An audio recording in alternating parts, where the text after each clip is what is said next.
Welcome back to our channel Noora kitchen. చేప ముక్కలతో fry చేస్తుంది. చాలా టేస్టీగా ఉంటుంది ఈ ఫ్రై. ఫస్ట్ టైం నా ఛానల్ చూస్తున్నట్లయితే సబ్స్క్రైబ్ చేయండి. మరిన్ని వీడియోల కోసం లైక్ చేయండి, షేర్ చేయండి. ఈ చేప ముక్కల ఫ్రై చాలా టేస్టీగా ఉంటుంది. ఈ చేప ముక్కల ఫ్రై తయారీ విధానం చూద్దాం. చూడండి, మెంతులు, మిరియాలు, జీలకర్ర మెత్తగా దంచుకోవాలి. ఇలా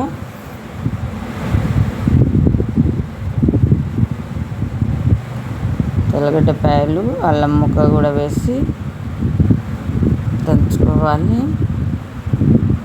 చూడండి,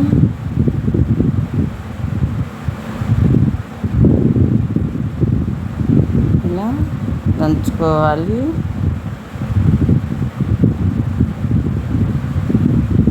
ఇలా దంచుకొని పక్కన పెట్టుకోవాలి. చూడండి, సాల్ట్ ఒక ప్లేట్లో, పసుపు, ధనియాల పొడి, కారపొడి, చెక్క, లవంగాల పొడి, గోధుమ పిండి ప్లేస్లో మైదా కానీ వరిపిండి కానీ తీసుకోవచ్చు. ఇలా అన్నీ బాగా కలుపుకోవాలి. చూడండి, దంచుకున్న పేస్ట్ వేసి ఇలా కలుపుకోవాలి. నిమ్మ చెక్క కూడా ఒకటి నిమ్మకాయ వేసేయాలి. చూడండి,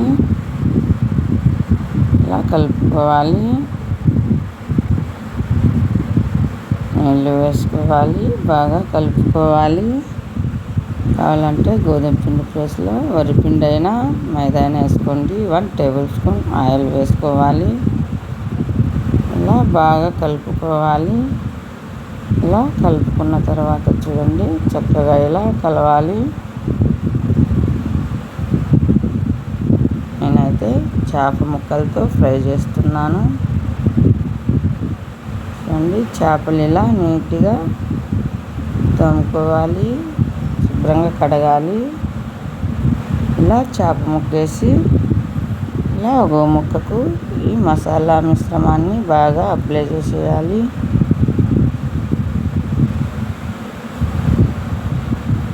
చూడండి, ఫుడ్ కలర్ కావాలంటే కాస్త యాడ్ చేయండి. నేనైతే చేయడం లేదు. ఇలా ముక్కలంటకు ఇలానే చేప ముక్కలకు పట్టించేయాలి మసాలా.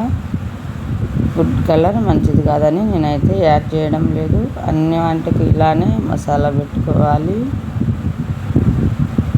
ఆప్షనల్, మీరు కావాలంటే వేసుకోండి కాస్త ఫుడ్ కలర్ కావాలనుకుంటే.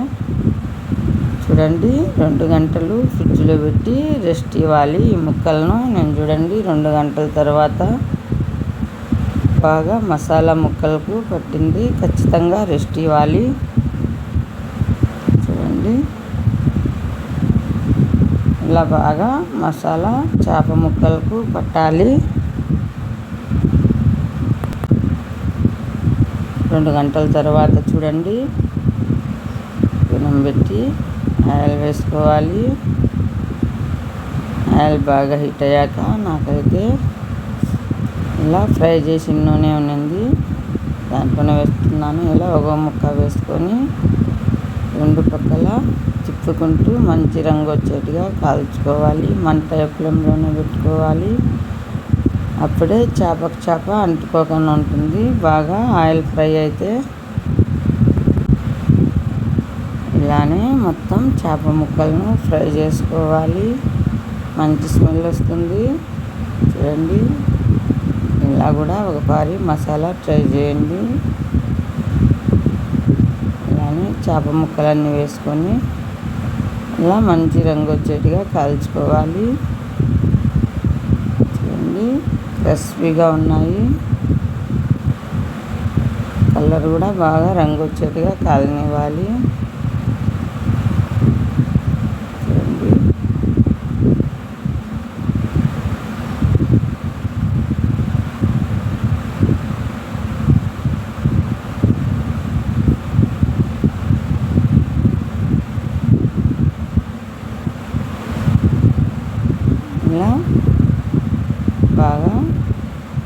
ఫ్రై కావాలి. 2 పక్కల ఇలానే చేసి తిప్పుకుంటూ కాల్చుకోవాలి మంచి రంగు వచ్చేట్టుగా. వీడియో లెంత్ ఎక్కువైపోతుందని నేనైతే వీడియో ఇలా ఫ్రై అయ్యి చూపించడం లేదు. చూడండి, తోక భాగాలను కూడా వేసేసుకున్నాను. ఇవి కూడా మంచి రంగు వచ్చేట్టుగా కలిపి ఫ్రై చేస్తున్నాను. చూడండి, చక్కగా రెడీ అయ్యాయి. ఫుడ్ కలర్ వేయకన్నా బాగా కాలాలకి చూడండి మంచి కలర్ వచ్చాయి. ఇలా బాగా కాల్చుకోవాలి. ఇలా కాలుతూనే లోపల చేప ముక్క కూడా బాగా ఉడికిపోయి ఉంటుంది. మీరు కూడా ఇలా ఒకసారి ఖచ్చితంగా ట్రై చేయండి. చాలా అంటే చాలా టేస్టీగా ఉంటుంది. రొటీన్గా వేసే మసాలా లేకుండా ఇలా కూడా ట్రై చేయండి. చాలా అంటే చాలా టేస్టీగా ఉన్నాయి. వీడియో నచ్చితే లైక్ చేయండి, షేర్ చేయండి. మరిన్ని వీడియోల కోసం సబ్స్క్రైబ్ చేయండి. ఇండియా దుబాయ్ వీడియోలు వచ్చాయి చూడండి.